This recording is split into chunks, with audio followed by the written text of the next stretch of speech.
Alrighty, Cherub. So today we are starting the Renaissance. We're just going to dive right in and get going here in the early Italian Renaissance. So we're going to start in the 1400s. So this is about 100 years after Giotto.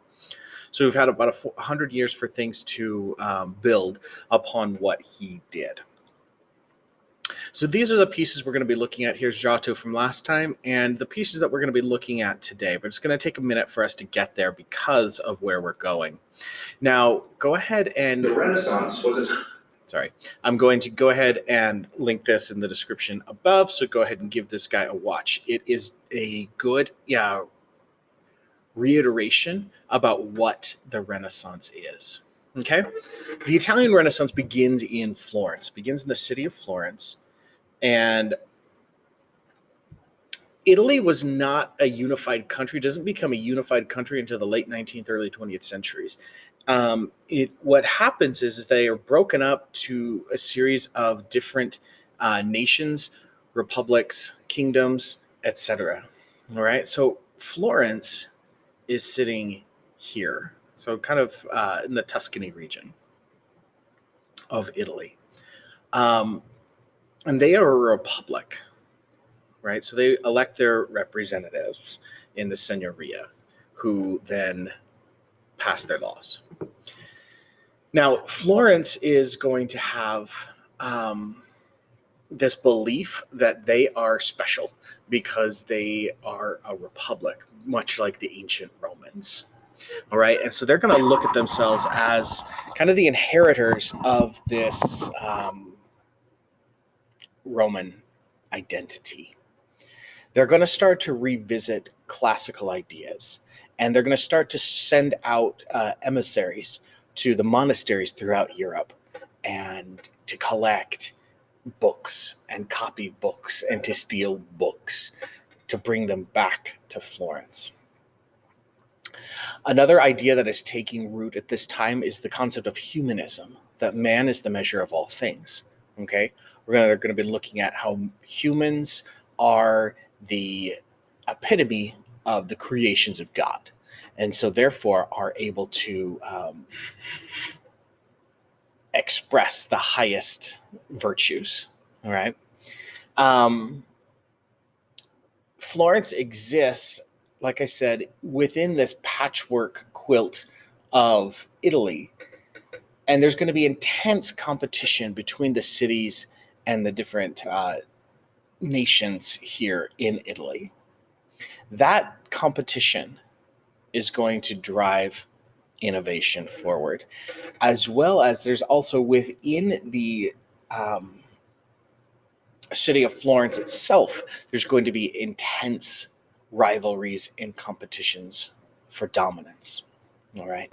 And that is also going to strive and push people to strive towards bigger heights.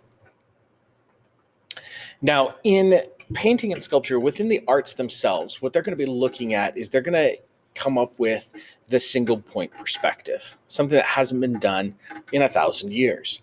And we'll talk about that here momentarily. We're going to start to be seeing, they're going to start to look back to, like I said, the Romans and the Greeks and create nudes. For 1,000 years, the only nudes that we've seen are the Adam and Eve, or images of the damned, okay? And none of which have been very complimentary. They've all been pretty rooted in the idea that nudity is bad, that showing the human body is bad, okay? So now we're going to start to see the human nude done and expressed as a source of beauty and pride, right? We're going to start to see some secular subject matters again, some pagan subject matters, not Christian. And there's going to be a renewal and renewed interest in creating things that look distinctly Roman. Okay? So again, humanism is, especially right now, because the idea of humanism is an old philosophy, but here it's going to be combined with Christianity. So it's called a Christian humanism, in which they are mixing the ideas of man's the measure of all things, but man's also on this chain somewhere between demons and angels, and humans fall somewhere in the middle. And as in the creations of God, they are on the mortal plane. They are the highest evolved. They're above the animals and have the ability to choose. They have free will. And so they're going to use the gifts that God gave you to further express his goodness. All right.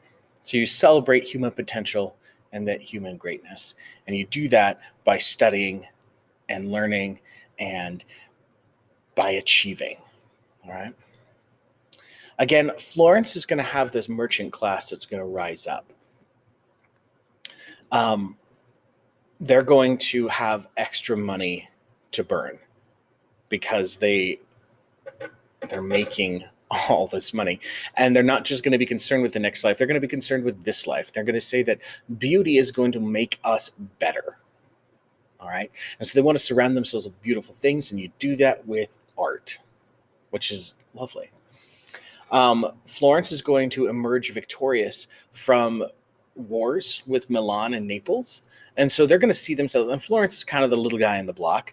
And so they're going to see themselves as kind of this David versus Goliath in that sense. So the idea of David the shepherd is going to become a symbol for Florence, for themselves, that they are the little guys who beat the giants, okay, who beat the stronger powers that surround them. And again, they're going to see themselves as the inheritors of ancient Rome. Now, in Florence, the preeminent family, or family of bankers and merchants, and they're called the Medici. And they had a vision for what art should be. Okay, they had an idea that art should be help people to be good. And again, that beauty makes us better people. Okay, so they're going to commission artists like crazy, and they're going to fund essentially the Renaissance with a fortune that, while large at the time, has vastly been eclipsed in the modern era, in the contemporary world, by the likes of, Bill Gates and Jeff Bezos, etc. But they single-handedly funded the flowering of Western society with this vision. They had a purpose. Art had a purpose. It wasn't just go create. It was create this to teach us how to be good people. Okay, so their commissions were very, very specific. So we've got the patriarch of the Medici clan, the Cosimo de' Medici. Okay, his son Piero, his son Lorenzo the Magnificent, and then his son. So we've got this mini dynasty of decent visionary rulers here in Florence. Okay. Now it all begins with a competition. This is a model of Santa Maria del Fiore, the cathedral in Florence. All right. So we can see that it's got this axial design. Okay, it is shaped like a cross. We've got our chapels at the ends of the transepts and our apse here. You can see the main feature on it is the dome. And that's going to come in later. What's going to happen is the Florentines they want to build the largest cathedral in Europe. All right. And they want to build this spectacular manifestation of, we've arrived. And so they build it, and they want this great dome, the biggest dome since antiquity.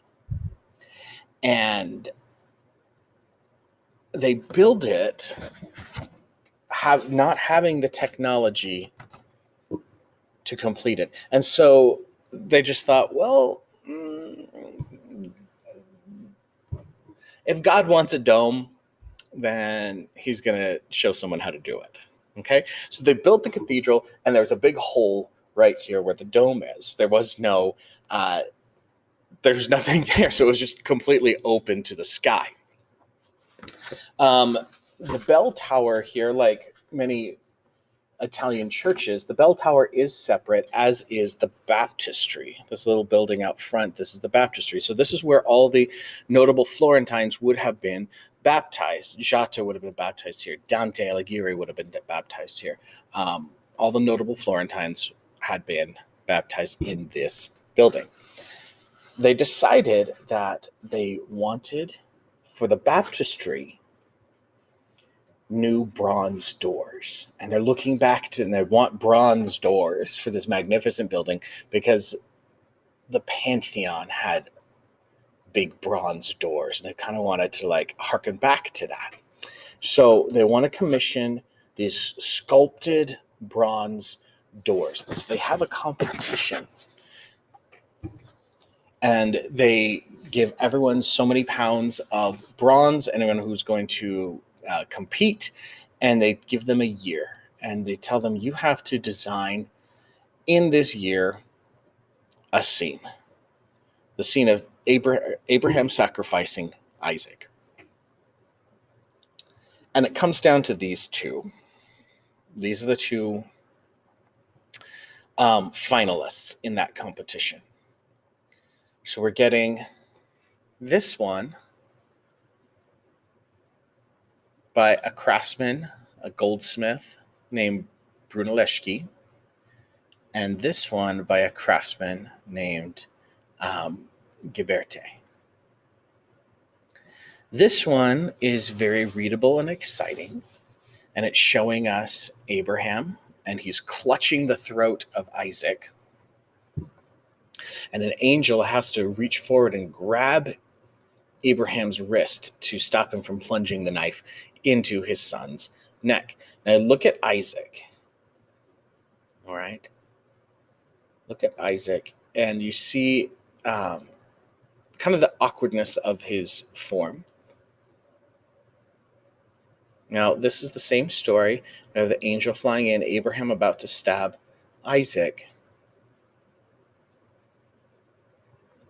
But it's a little less dramatic, a little less emotional in that sense. And look at Isaac. He's this classical nude torso, okay, where it just looks like this Roman torso, as opposed to Brunelleschi's Isaac over here.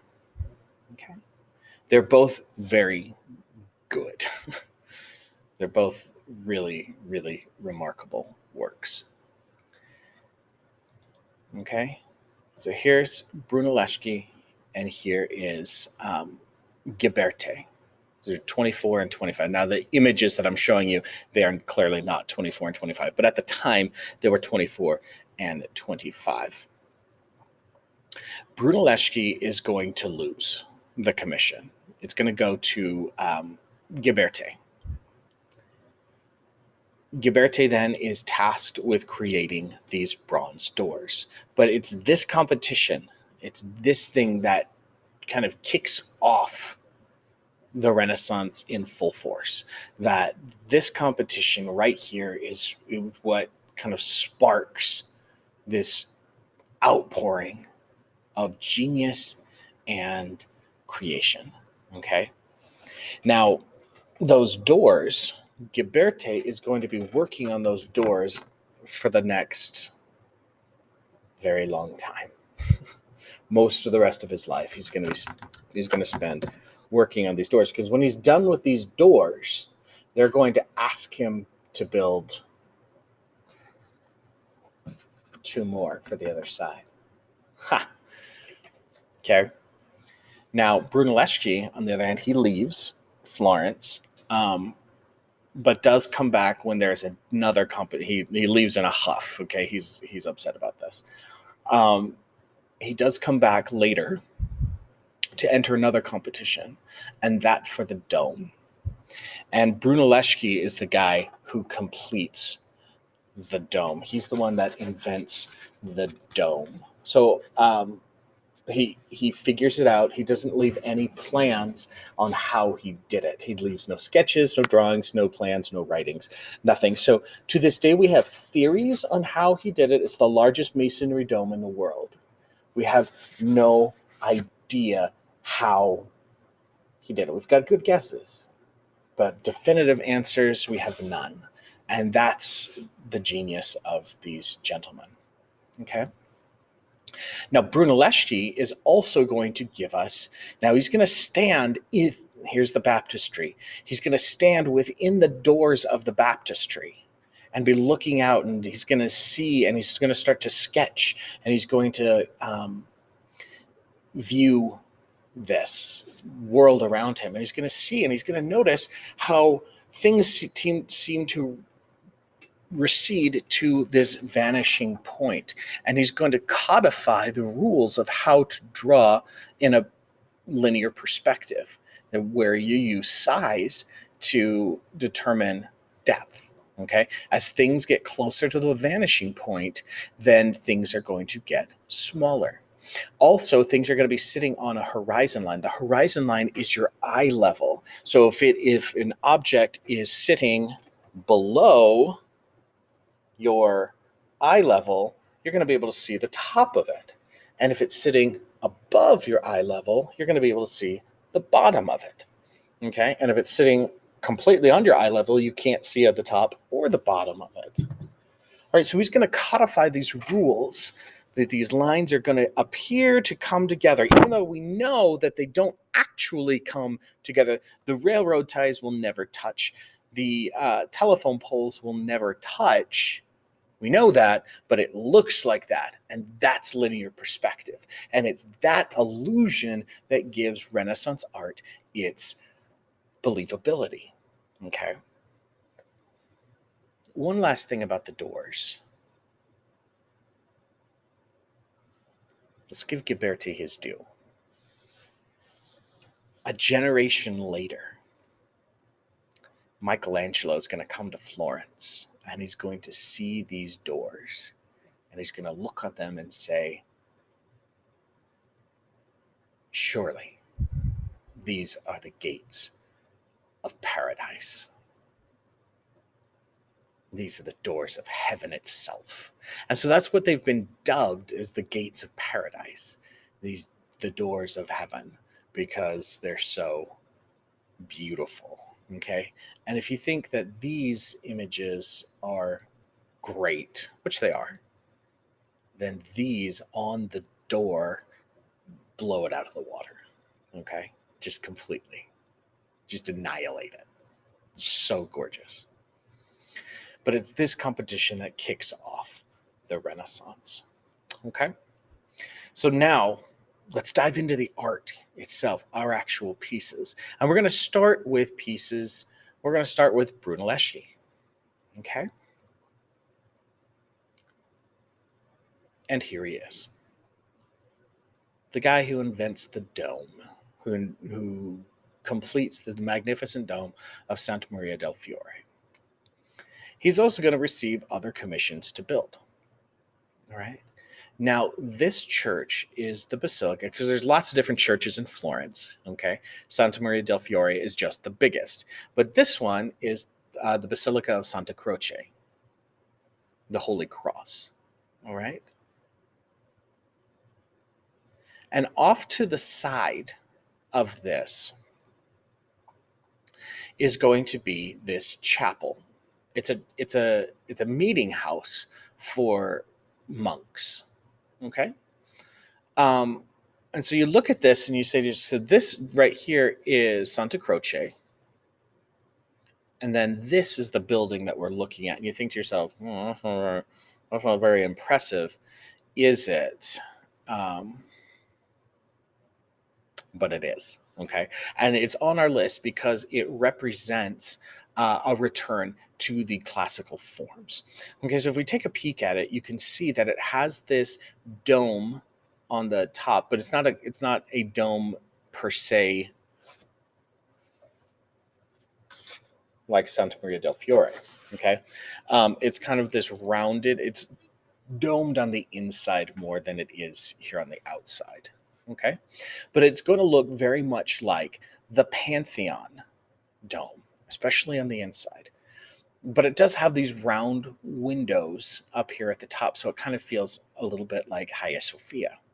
It has this great triumphal arch here up at the entrance with this tympanum out here at the front, and everything is done symmetrically. Okay, if we think back to the Chartres Cathedral and we think back to that emotional thrust of the building where it's got these the different westwork and such, this is very classical feeling. We've got this colonnade out front, this kind of porch out front. So again, harkening back to the Etruscans and the Romans, with this pediment inside, these big doors, and this round dome on top. Now the colors are going to be muted, especially inside. It's going to be muted. It's not going to be this flashy, garish, gothic, painted, spectacular. It's not going to be like that. Okay, so you can see our brain here. We are returning to a formulaic approach to art. And here's the inside. You can see that it's got these it's very restrained. It's very intellectual. It's very classical. We've got these pilasters surrounding the space with these lunettes up top, surmounted by this dome with the lights around, the windows around, and these roundels in the pendentives they finally figured out how to get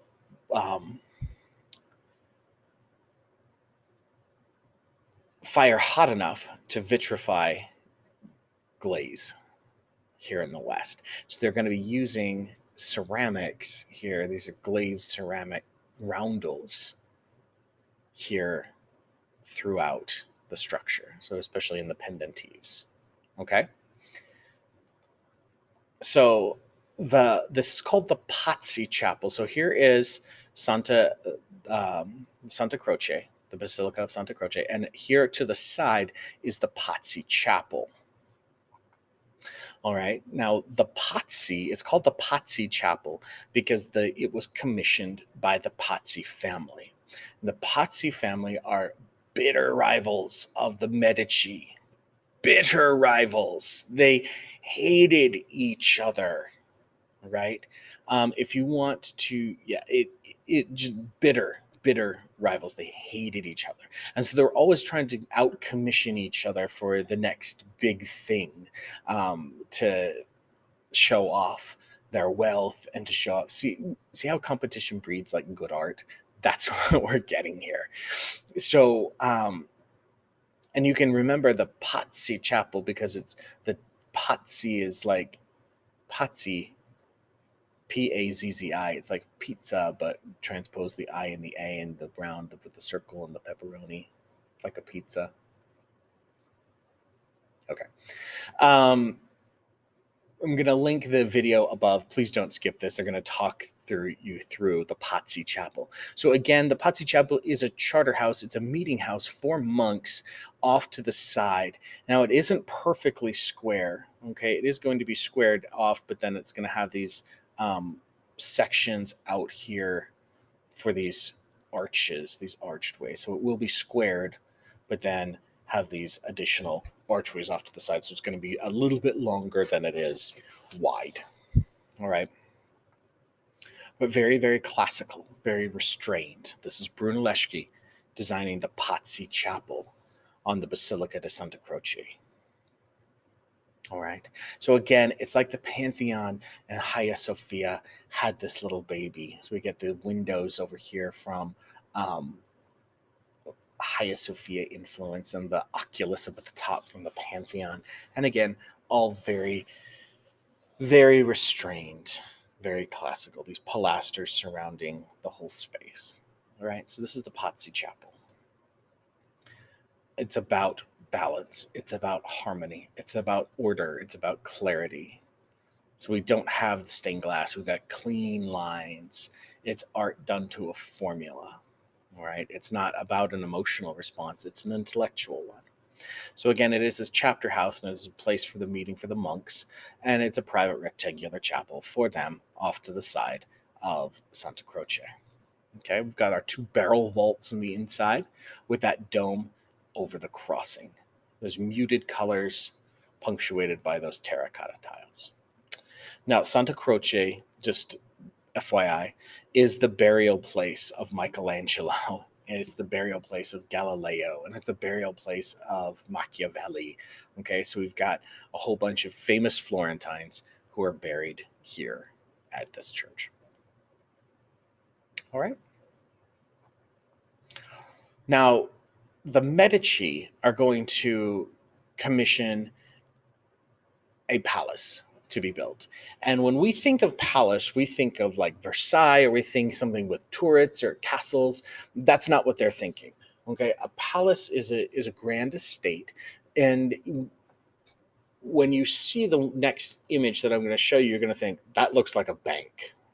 Because we design in 21st century America, we will see, when we go downtown into cities, and you'll see buildings like this, and they're going to be banks, which is completely true. And the connection between the Medici and the banking, I'm not sure if that was done on purpose in our world, but they're going to build these palaces that are very restrained. Again, the idea of restraint. So the palace that we're going to be looking at also in Florence, this is going to be done by a guy named Leon Battista Alberti. Okay? Alberti is going to be not only an artist and an architect, but he's going to be a writer, and he's going to write literally the book on painting. And it's going to be called, rather imaginatively, About Painting on Painting. And then he's going to write another book about architecture, also called About Architecture, and just kind of how you make a beautiful, harmonious space. So this is not the Medici Palace, but this is one of those that came after the Medici, and it's going to be called the Palace Ruchellai. The Palazzo Ruchellai. Okay. Now you can see, again, you think it looks like a bank to 21st century American eyes. Okay. It is stable. It is solid. It is restrained. No turrets, no crenellations, no battlements. It's a palace, not a fortress. Okay. So we look at it, and we've got these stones, the stonework out front, okay, to give it this weighty sense of importance. And as we see it, we're going to have different, look at the capitals on the pilasters. As we move up the building, we're going to have different capitals. We're going to have a Tuscan order, or a Doric. We're going to have an Ionic, and then a Corinthian. Okay, so very much like the Colosseum, very, very purposefully done this way to kind of read these different orders as we move up. We're going to get the Ruchellai family's coat of arms above certain windows. Okay, it's originally going to have, the design is originally going to have 3 doors, so it's going to be very symmetrical. Okay, now you can see right here that the building ends, it terminates mid-arch, and that's because the Ruchellai family is going to run out of money in the building of this palace. So we've got our pilasters. All right, now we have these different, these are called these moments here that separate the building into 3 parts. So it was divided 3 parts this way, but also 3 parts this way. So again, very, very symmetrical. These are called cornices. So they stop, rather than wanting us to do this, which is what a Gothic building would want us to do. Okay, they very purposely, Alberti very purposely puts in these cornices midway.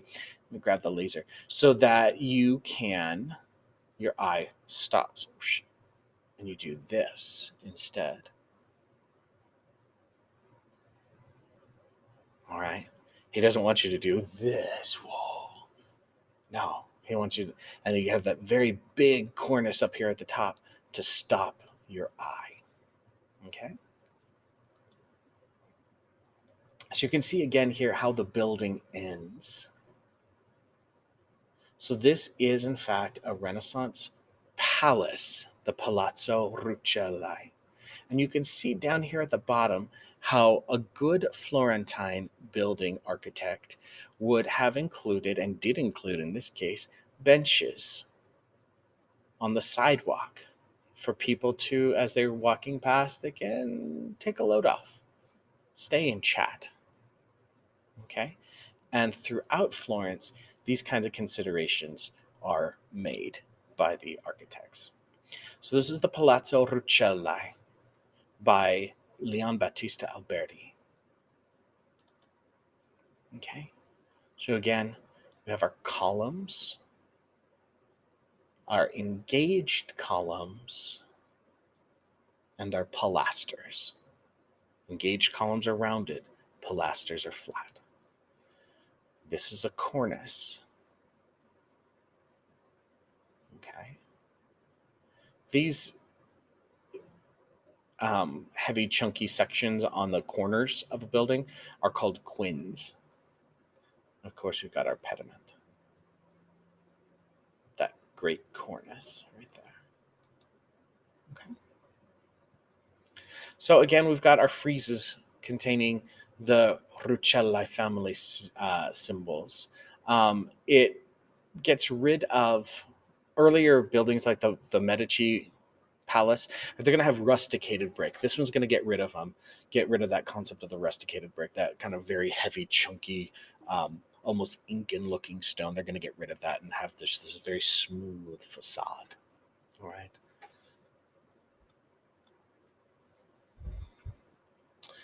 And those